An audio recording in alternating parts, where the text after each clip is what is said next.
কালি ভাইমন্দাৰ premier শ্ব'ৰ সময়তে হঠাৎ অসমীয়া জাতীয় জীৱনৰ স্বাভিমান আৰু আৱেগ আমাৰ সকলোৰে হাৰ্টথ্ৰব জুবিন গাৰ্গ ডাঙৰীয়া হঠাৎ অসুস্থ হৈ পৰাৰ আমি খবৰ পাওঁ। যোৱা নিশাই আমি খবৰ পাইছোঁ, কাৰণ আমিও প্ৰিমিয়াৰ শ্ব'ত আছিলোঁ। এতিয়া আমি ডক্টৰৰ লগত কথা বতৰা পাতি গম পাইছোঁ যে এতিয়া বিশেষ চিন্তাৰ কাৰণ নাই, সুস্থ হৈ উঠিছে।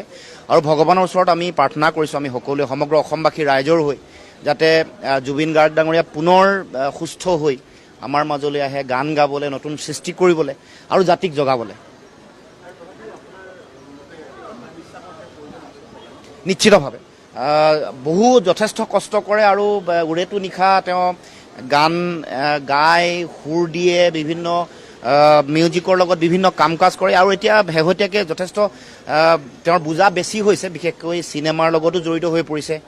গতিকে অকণমান কিছু জিৰণিৰ প্ৰয়োজনীয়তা আছে। গতিকে আমি সংবাদ মাধ্যমৰ যোগেদিয়ে জুবিন গাৰ্গ ডাঙৰীয়াক আহ্বান জনাইছোঁ, অকণমান যাতে জিৰণিও লৈ স্বাস্থ্যৰ কথাও যাতে লক্ষ্য ৰাখে, কাৰণ দেহা থাকিলেহে বেহা, নহয় জানো?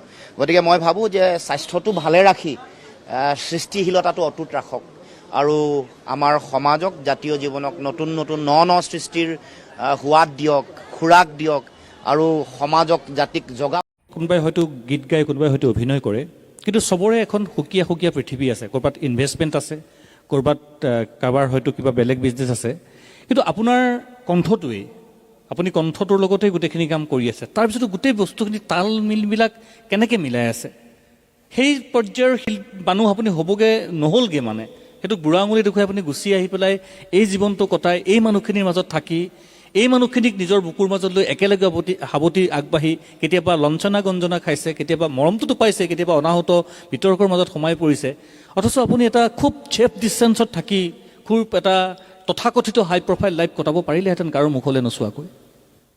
সেইটো মোৰ গাত নাই আচলতে কথা। মই ছ'চিয়েলিজম ফ'ল' কৰোঁ। চ' মানুহৰ লগত থাকি মানুহৰ কাৰণে কাম কৰি ভাল পাওঁ। মই নিজৰ কথা ইমান নাভাবোঁ।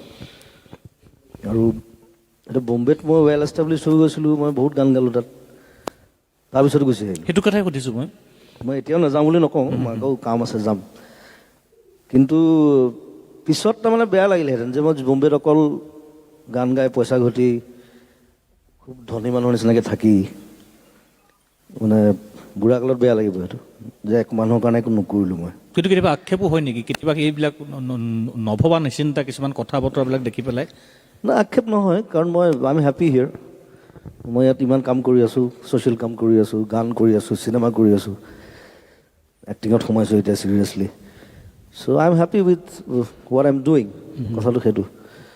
আৰু এটা সৰু কথা এটা কওঁ যে মই হেপী শব্দটো আকৌ কৈ আছোঁ বাৰে বাৰে, যে আমাৰ বিটলছ বুলি এটা গ্ৰুপ আছিলে যে জানে চাগে সকলোৱে, one of the most famous group. আৰু বিটলছৰ যিজন মেইন আছিল জন লেনন, তেওঁক সৰুতে 5 বছৰ নে 6 বছৰ বয়সত, তেতিয়া মানে শিক্ষকে সুধিছিলে গোটেই ল'ৰা ছোৱালীবিলাকক যে কোনে কি হ'ব বিচাৰে, you just write it down. চবেই ডাক্তৰ লিখিছে, ইঞ্জিনিয়াৰ লিখিছে, কোনোবা বিজনেছমেন লিখিছে, কোনোবা কিবা লিখিছে। জন লেননে একো লিখা নাই, তেওঁ অকল হেপী বুলি লিখিছে, সুখী হ'ব বিচাৰে, যে মই জীৱনত হেপী হ'ব বিচাৰোঁ, নহ'লে একো কাম কৰিব নোৱাৰিম। চ' মই সেইটো ফ'ল' কৰোঁ। চ' হেপী থাকিবলৈ বিচাৰোঁ আৰু সকলোকে হেপী কৰিবলৈ বিচাৰোঁ, সেইটোৱে মোৰ ম'টো। আপুনি মোক আৰু এটা কথা কওকচোন, আপুনি যেতিয়া জুবিন দাক প্ৰথম লগ পাইছিলে তেতিয়া তেখেতৰ বয়স হয়তো 24, 25, 26 ইমানমান আছিলে। 23-24 বছৰ। এতিয়া ডাবুল হৈ গ'ল, সম্পূৰ্ণ দুগুণ। সেই জুবিন গাৰ্গজন, তাৰপিছতে মই যতীন দা, ৰাজেশ দা, দিগন্ত দা, পলাশ দা, শশাংক দা, গোটেইখিনি পলাশ দা আছে, পৰাণ দা, গোটেইখিনি ৰূপক দা আছে, সকলোৰে ওচৰত যাব লাগিব। সেই জুবিন গাৰ্গজন আৰু আজিৰ জুবিন গাৰ্গজনৰ মাজত পাৰ্থক্য কি? পাৰ্থক্য মানে তেওঁৰ শিশুসুলভ মনটোতো একেই আছে বাৰু, সেইটো একেই আছে, একেবাৰে একেই আছে। কিন্তু কিছুমান কথা মই তেওঁৰ জীৱনত অভাৱ দেখা পাওঁ। তেতিয়া যেতিয়া লগ পাইছিলোঁ ময়ো সৰু আছিলোঁ, আৰু সেইখিনি সময়ত আমি কেনেকৈ মানে এটা গীত শুনো বা এখন চিনেমা চাওঁ বা এখন কিতাপ পঢ়াৰ পিছত আমাৰ মানে বিশ্লেষণ কেনেকুৱা হয় বা আমাৰ দৃষ্টিভংগী, আমাৰ মনৰে পৰ্যালোচনা কেনেকুৱা হয়, সেইটোতকৈ তেওঁলোকৰ যিটো গ্ৰুপ আছিলে, যিটো আড্ডা হয় তেওঁলোকৰ, খুব সৃষ্টিশীল আড্ডা।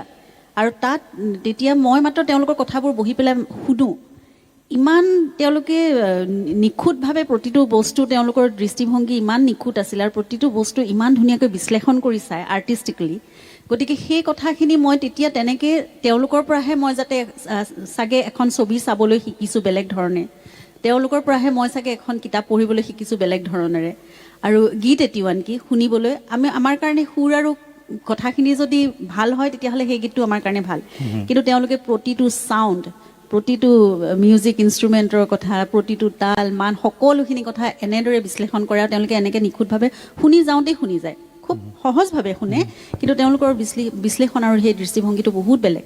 গতিকে সেই সময়ত যিবোৰ সৃষ্টিমূলক আড্ডা তেওঁলোকৰ হৈছিলে আৰু যিখিনি লগ আছিলে, সেই মানুহখিনিৰ অভাৱ মই আজি তেওঁৰ জীৱনত মই অনুভৱ কৰোঁ কেতিয়াবা, হয়তো তেওঁ নিজেও কৰে। আৰু সেই সময়খিনি বা তেনেকুৱা ধৰণৰ আড্ডাবোৰ আজিকালি বহুত কমি গৈছে। আজিকালি নতুন প্ৰজন্মৰ মাজতো কমি গৈছে বা আমাৰ যিটো ছাৰাউণ্ডিং সেইটোতো বহুত কমি গৈছে। পুৰণা বন্ধুখিনি লগ পালে যিটো কথা তেওঁলোকে যেনেকৈ পাতে সেইখিনি আকৌ মানে উজ্জীৱিত হৈ উঠে জীৱনটো, তেওঁৰ সময়খিনি। কিন্তু সেই বস্তুখিনি কেতিয়াবা মানে তেওঁৰ জীৱনতো তেওঁ চাগে অভাৱ অনুভৱ কৰে, সেইকাৰণে কেতিয়াবা তেওঁৰ ভিতৰত তেওঁ গম নোপোৱাকৈ সেই ফ্ৰাষ্ট্ৰেশ্যনটো থাকে। আৰু মই ৰাতি কেতিয়াবা তেওঁ আহি পেলাই যেতিয়া কথা পাতে, মই শুবলৈ লৈ পেলাই, তেতিয়া মই অনুভৱ কৰোঁ যে তেওঁৰ জীৱনত যদি সেই মানুহখিনি কেতিয়াবা আকৌ ঘূৰাই পায় বা সঘনাই পাই থাকে, তেওঁ মানে আগৰ দৰে উৎফুল্লিত হৈ থাকিব পাৰিব। এতিয়া কিছুমান কথা ইমান বেমেজালি আৰু ইমান সমস্যাৰ মাজত তেওঁ মানে কেতিয়াবা মানে কি বুলি কওঁ, চেপা খাই থাকে, সময় পাৰ কৰিব লগা হয়। হয়, সেই মানসিক চাপটো থাকে তেওঁৰ ভিতৰত, যে তেওঁৰ সৃষ্টিশীলতা মনৰ ভিতৰত অনবৰতে চলি থাকে যদিও তেওঁ নুশুৱেও ভালকৈ।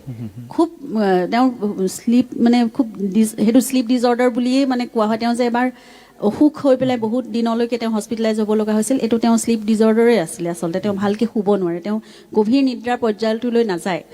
গতিকে মই কেতিয়াবা কওঁ তুমি মেডিটেশ্যন কৰা বা সেই তোমাৰ বন্ধুবোৰক তুমি বিচাৰি মাতি আনা, কিবা এটা কৰোঁ, আমি ওলাই যাওঁ তেওঁলোকৰ কাষলৈ যদি তেওঁলোকৰ সময় নাই। আজিকালি সকলো ব্যস্ত নিজৰ জীৱনত।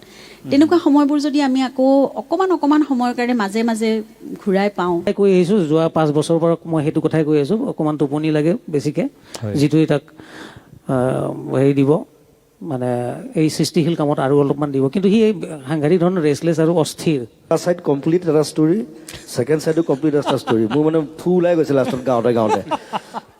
আৰু লগত আকৌ এনেকৈ মানে এক্টিংটো কৰি থাকিব লাগে, ডাইলগ আছে, কিবা আছে, হঠাৎ মই কৃষ্ণ হ'ব লাগে, হঠাৎ বেলেগ হ'ব লাগে। মই বোলো এই শেষ